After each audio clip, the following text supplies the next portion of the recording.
ஆண்டவரும் அருமை இரட்சகருமாகிய இயேசு கிறிஸ்துவின் ஈடு இணையற்ற நாமத்தினாலே இந்த வலையொலியின் மூலமாக டேவிட் ஜீசஸ் தினசரி தொகுப்பில் இணைந்திருக்கின்ற உங்களை மாராநாதா ரிவைவல் சர்ச் கத்தார் சார்பாக மனதார வாழ்த்துகின்றேன்.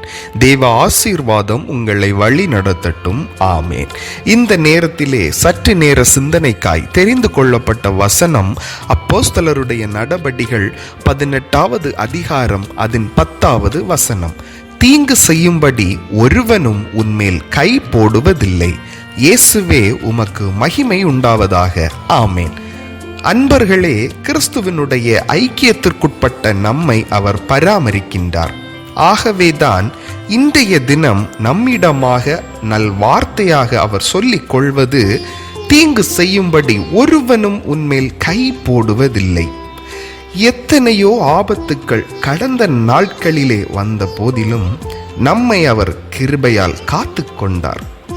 அவருக்கு ஸ்தோத்திரம். நம்முடைய வாயினால் அறிக்கையிட்டு அவரை மகிமைப்படுத்துவோம். நன்மைகள் பெருக பெருக அவரிடமாக நாம் கடந்து போக வேண்டும். இல்லையெனில் தீமைகள் நம்மை பின்தொடர்ந்து நம்மை சூழ்ந்து கொள்ளும். ஒரு காரியம் என் நினைவில் வருகின்றது.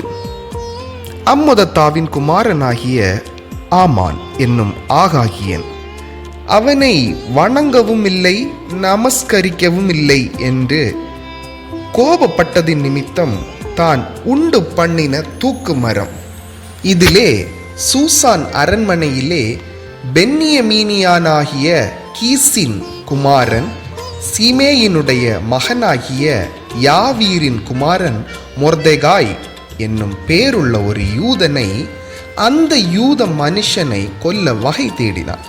ஆனால் பாருங்கள், மொர்தெகாய் கர்த்தருடைய மக்களுக்கு தன்னாலான யாவற்றையும் செய்ய வேண்டும் என்ற அர்ப்பணிப்பு, இன்னும் தான் பணிபுரிந்த அரசருக்கு உண்மையுள்ளவராகவும் தேவனை தவிர மற்றவர்களை வணங்கவும் மறுத்த உறுதி நிலைப்பாடு கொண்ட ஒரு மனிதனாகவும், போராட்டம் வந்தபோதும் தன்னுடைய உறவினரான சிறுபெண் எஸ்தர் ராஜாத்தியை தன்னுடைய மக்களுக்காக உபவாசம் இருக்க தூண்டியவர். ஆனால் பாருங்கள், அந்த 50 முழ உயரமான தூக்கு மரம், ஆமானின் வீட்டண்டை நாட்டப்பட்டிருந்த அந்த தூக்கு மரத்தினிலே ஆமானை தூக்கிலேற்றிய பொழுது பொல்லாப்பு நீங்கிற்று. தேவனுக்காக ஊழியம் செய்கின்ற மனுஷன், தேவ பிள்ளையாய் வாழ்ந்த அந்த மனுஷன், தேவனுடைய கிருபையின் கரம் காத்திட்டது. ஆகவே கிறிஸ்து இயேசு பிள்ளைகளாக, தேவனுடைய அன்பை உணர்ந்தவர்களாக இன்றைய தினம் வரும் நாட்களிலே நாம் செயல்படுவோம். தேவன் நம்மை வழி நடத்தட்டும். நாம் ஜெபிக்கலாமா? தேவனே, உமக்கு ஸ்தோத்திரம். நீர் எங்களை இந்நாள் வரையிலும் காத்து வழி நடத்தி வந்தமைக்காக உமக்கு துதி, கனம், மகிமை நாங்கள் செலுத்துகின்றோம். நாங்கள் உம்முடைய பிள்ளைகள்.